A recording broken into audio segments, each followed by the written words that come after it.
হচ্ছে প্রযুক্তি ও সমাজবিজ্ঞানের বলে আমি বিশ্বাস করি। আমি এই বিষয়ে সবাইকে আহ্বান রেখে সবার প্রতি আহ্বান রেখে এই বিষয়ে যে আমরা আমাদের কোমলমতি শিক্ষার্থীরা যেন বিজ্ঞান মনস্কভাবে গড়ে ওঠে এবং তারা যেন জামালপুর কিন্তু উনি সম্ভবত উপস্থিত নাই, উপস্থিত আছেন সিভিল সার্জন মহোদয় জামালপুর, আর সামনে বিভিন্ন দপ্তরের সরকারি কর্মকর্তাবৃন্দ, কর্মচারীবৃন্দ, বিভিন্ন শিক্ষা প্রতিষ্ঠানের যে সমস্ত সম্মানিত স্যাররা উপস্থিত আছেন, এখানে উপস্থিত আছেন, সবাইকে আসসালামু আলাইকুম। আজকের সেমিনারের মূল বিষয় বিজ্ঞান ও প্রযুক্তি উদ্ভাবনেই সমৃদ্ধি। তো এই বিষয়টার উপরে কিছুটা আলোকপাত করব। তো মূল কথায় ফিরে আসছি। বিজ্ঞান অর্থ হচ্ছে বিশেষ জ্ঞান। ঠিক কখন এই বিজ্ঞানের যাত্রা শুরু, তার সঠিক দিন, সময় এবং ক্ষণ আমাদের সঠিকভাবে জানা না থাকলেও মানুষের প্রয়োজনেই যে আমরা সর্বপ্রথম এক ডিভাইস থেকে অন্য ডিভাইসে ডাটা ট্রান্সফার করতে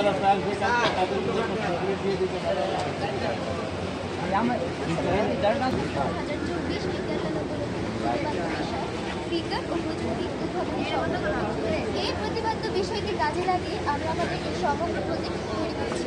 বর্তমান যে নতুন কারিকুলাম, সেখানে যে বিজ্ঞানের 4টি ধাপ, ভৌতবিজ্ঞান, জীববিজ্ঞান, মহাকাশ বিজ্ঞান এবং প্রযুক্তি ও সমাজ, আমরা আমাদের এই সম্পূর্ণ প্রজেক্টটিতে এই 4টি বিষয় তুলে ধরেছি।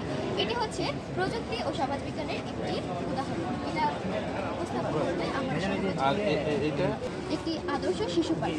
এখানে অনেক বিজ্ঞানসম্মত অনেক কিছু আছে। যেখানে হচ্ছে প্রথমে একটা স্লিপার আছে, এখানে বাচ্চারা যখন উপরে উঠে নিচ থেকে নেমে যাবে তখন কিন্তু সরল গতি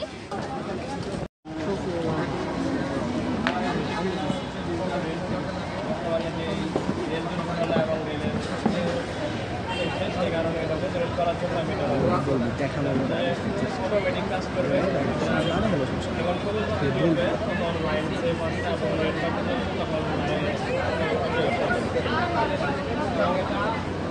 সেই বিষয় এবং যে রেল চালক থাকে তাকে এবং পুলিশ চালককে কল দেওয়া আর এটা হচ্ছে অটোমেটিক এটা হচ্ছে যে রিনিউয়েবল টেকনোলজি। এটা হচ্ছে যে আমাদের দিন দিন আমাদের বিল্ডিং বাড়তেছে, জনগণ বাড়তেছে, তো সবাই আমরা এই ময়লা টিলাটাও বাড়তেছে। বর্তমানে বাংলাদেশের ময়লা হচ্ছে 2.8 বিলিয়ন। তো এটা 30 সালের মধ্যে হয়ে যাবে 3.03 বিলিয়ন আছে। কারণ সেটা হচ্ছে যে এই ময়লাতে বিভিন্ন ধরনের বর্জ্য থাকে, যেমন প্লাস্টিক, স্টিল, তারপরে হচ্ছে যে অ্যালুমিনিয়াম। টোটাল যে বর্জ্যটা আছে সেটাকে রিসাইকেল করি। খাবার দাবারের যে বর্জ্যপাতগুলো আছে সেগুলো আমরা এইটার মধ্যে পচাবো, পচায় জৈব সার এবং জৈব গ্যাস উৎপাদন করবো এবং যেগুলো স্টিল থাকবে সেগুলো আমরা মেল্ট করবো। মেল্ট করে আমরা নতুন যে হাঁড়ি পাতিল বা এগুলা কী করবো এবং হচ্ছে যেগুলো আমাদের প্রজেক্ট হলো লাইফ ইউনিভার্সিটি 2011 সালে। জি স্যার। তো 2011 সালে স্যার হারুন দাস এই বিষয়ে একটি মতবাদ প্রকাশ করেন, তো আমরা সেই অনুসারে এটিকে ডিসকভার করার চেষ্টা করেছি। এটা ওয়াইফাই থেকে